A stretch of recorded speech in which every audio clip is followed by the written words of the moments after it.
Hello दोस्तों। आज हम बताने वाले हैं मुगल बादशाह अकबर के बेटे जहांगीर के बारे में। आखिर जहांगीर को न्याय की जंजीर के लिए क्यों याद किया जाता है, इस पूरी जानकारी के लिए वीडियो के अंत तक जरूर बने रहें और जो न्यू यूजर है वो सब्सक्राइब कर दीजिए और साथ में बेल आइकन जरूर दबाइए ताकि आने वाली वीडियो आप तक पहुंच जाए। चलो वीडियो शुरू करते हैं। जहांगीर एक रंगीन मिजाज का बेहद शौकीन मुगल बादशाह था जिसके शान और शौकत के चर्चे काफी मशहूर थे। हालांकि मुगल सिंहासन पर बैठने के बाद उसने अपनी कई बुरी आदतों को छोड़ दिया था। जहांगीर का वास्तविक नाम सलीम था, जिसे बाद में जहांगीर की उपाधि दी गई थी, जिसका मतलब था दुनिया को जीतने वाला। जहांगीर प्रख्यात मुगल शासकों में से एक था जिसने कई सालों तक मुगल साम्राज्य को संभाला था और एक अच्छे मुगल सम्राट की तरह मुगल साम्राज्य का विस्तार किया था।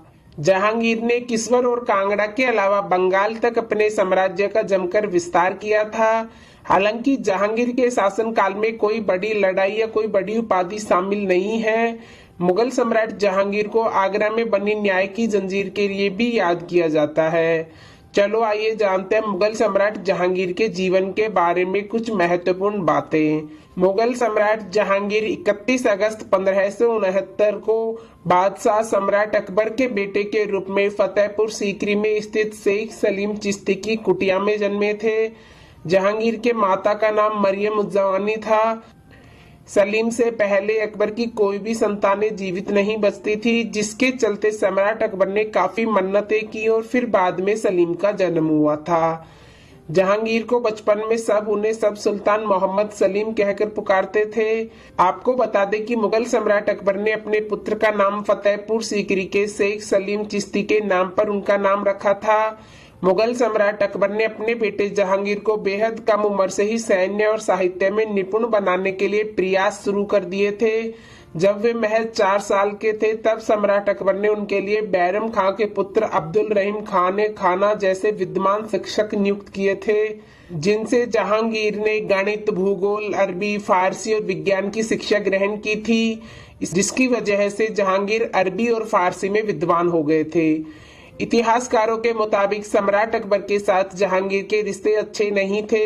जहांगीर ने सत्ता समेत कई कारणों के चलते कई बार अपने पिता अकबर के खिलाफ षड्यंत्र भी रचा था और विद्रोह करने की कोशिश की, लेकिन फिर बाद में दोनों पिता पुत्र ने आपस में समझौता कर लिया था।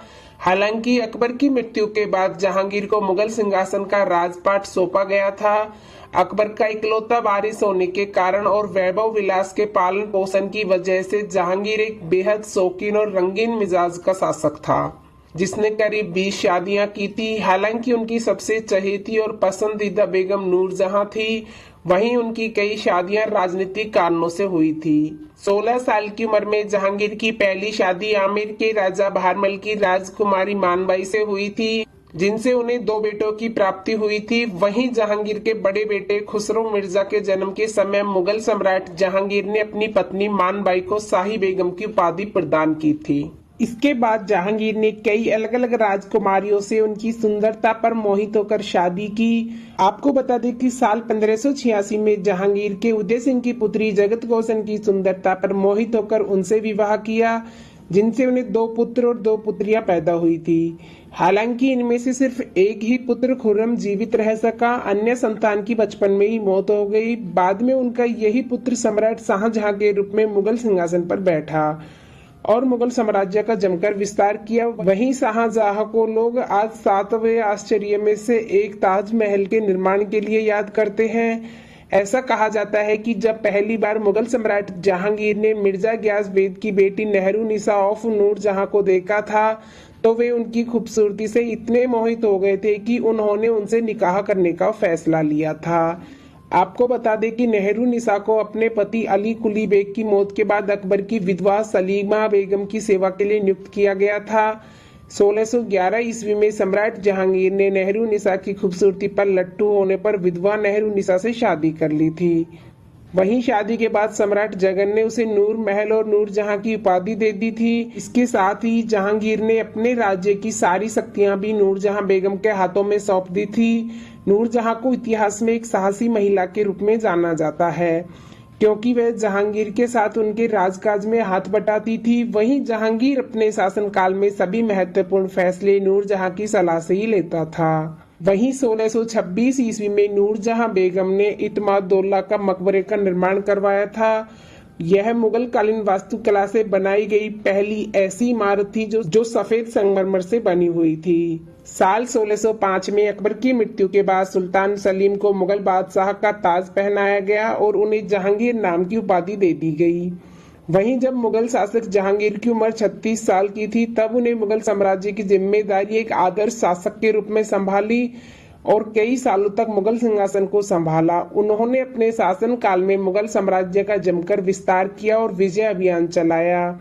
वहीं जो क्षेत्र उनके पिता अकबर द्वारा नहीं हासिल किए गए थे, उन्होंने सबसे पहले ऐसे निर्विवाद क्षेत्रों को जीतने का प्रयास किया। मुगल सम्राट जहांगीर ने अपना सबसे पहला सैन्य अभियान मेवाड़ के शासक अमर सिंह के खिलाफ चलाया था। इसके बाद अमर सिंह को जहांगीर के सामने आत्मसमर्पण करने के लिए मजबूर होना पड़ा और फिर दोनों शासकों के बीच साल 1615 ईस्वी में शांति संधि हुई।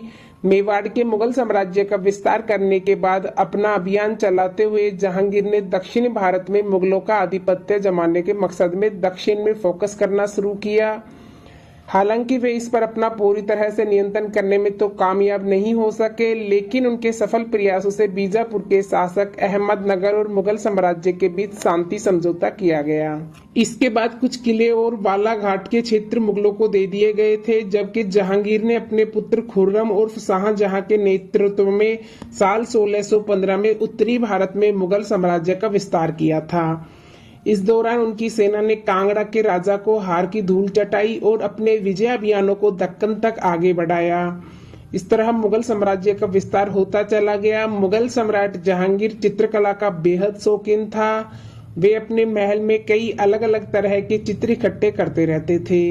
उसने अपने शासन काल में चित्रकला को काफी बढ़ावा भी दिया था। यही नहीं, जहांगीर के खुद के एक बेहतरीन आर्टिकल थे। उन्होंने और मंसूर विसनदास जहांगीर के शासनकाल के समय के मशहूर चित्रकार थे। जहांगीर के शासनकाल को चित्रकला का स्वर काल भी कहा जाता है। वहीं मुगल सम्राट जहांगीर ने अपनी आत्मकथा में भी लिखा है कि कोई भी चित्र, चाहे वह किसी मृतक व्यक्ति या फिर जीवित व्यक्ति द्वारा बनाया गया हो, मैं देखते ही तुरंत बता सकता हूँ कि यह किस चित्रकार की कृति है। मुगल सम्राट जहांगीर जब मुगल सिंहासन की बागडोर संभाल रहे थे, तभी उनके सबसे बड़े बेटे खुसरो ने सत्ता पाने के लालच में अपने पिता जहांगीर पर 1606 ईस्वी में षड्यंत्र रच आक्रमण करने का फैसला लिया था, जिसके बाद जहांगीर की सेना और खुसरो मिर्जा के बीच जालंधर के पास युद्ध हुआ और जहांगीर की सेना खुसरो को हराने में सफल रही और इसके बाद उन्हें जेल में डाल दिया गया। इसके बाद कुछ समय के बाद खुसरो की मृत्यु हो गई। वहीं जहांगीर को जब पता चला कि खुसरो द्वारा उनके खिलाफ विद्रोह में सिखों के 5वें गुरु अर्जुन देव ने मदद की है, तो उन्होंने अर्जुन देव की हत्या करवा दी। चलो दोस्तों, अब जान लेते हैं जहांगीर को न्याय की जंजीर के नाम से क्यों याद करते हैं। जहांगीर ने कुशल और आदर्श शासक के रूप में अपने शासनकाल में न्याय व्यवस्था को ठीक करने के उचित कदम उठाए। जहांगीर जनता के कष्टों और मामलों को खुद ही सुनता था और उनकी समस्याओं का हल करने की कोशिश करता था एवं उन्हें न्याय दिलवाता था। इसके लिए जहांगीर ने आगरा के किले साबुज और यमुना तट पर स्थित पत्थर के खंभे में एक सोने की जंजीर बंधवाई थी, जिसमें करीब 60 घंटियां लटकी हुई थी, जो कि न्याय की जंजीर के रूप में प्रसिद्ध हुई। दरअसल कोई भी फरियादी मुश्किल के समय इस जंजीर को पकड़कर खींच सकता था और सम्राट जहांगीर से न्याय की गुहार लगा सकता था। करीब 40 गज लंबी इस न्याय की जंजीर को बनवाने में काफी ज्यादा लागत खर्च हुई थी। वहीं जहांगीर को न्याय की जंजीर के लिए आज भी याद किया जाता है। साल 1627 में जब मुगल सम्राट जहांगीर कश्मीर से वापस लौट रहे थे, तो तभी रास्ते में लाहौर पाकिस्तान में तबीयत बिगड़ने के कारण उसकी मृत्यु हो गई। इसके बाद जहांगीर के मृत शरीर को अस्थायी रूप से लाहौर में रावी नदी के किनारे बने बाग के किले में दफनाया गया था। फिर बाद में वहां जहांगीर की बेगम नूरजहां द्वारा जहांगीर का भव्य मकबरा बनवाया गया था, जो आज भी लाहौर के पर्यटकों के आकर्षण का मुख्य केंद्र है। वहीं जहांगीर की मौत के बाद उसका बेटा खुर्रम शाहजहां मुगल सिंहासन का उत्तराधिकारी बन गया था। दोस्तों आपको जहांगीर की यह जानकारी कैसी लगी प्लीज कमेंट बॉक्स में जरूर बताना और हमारे चैनल पर ऐसे ही बने रहना। चलो मिलते हैं नेक्स्ट वीडियो में, जब तक के लिए अपना ख्याल रखना। धन्यवाद।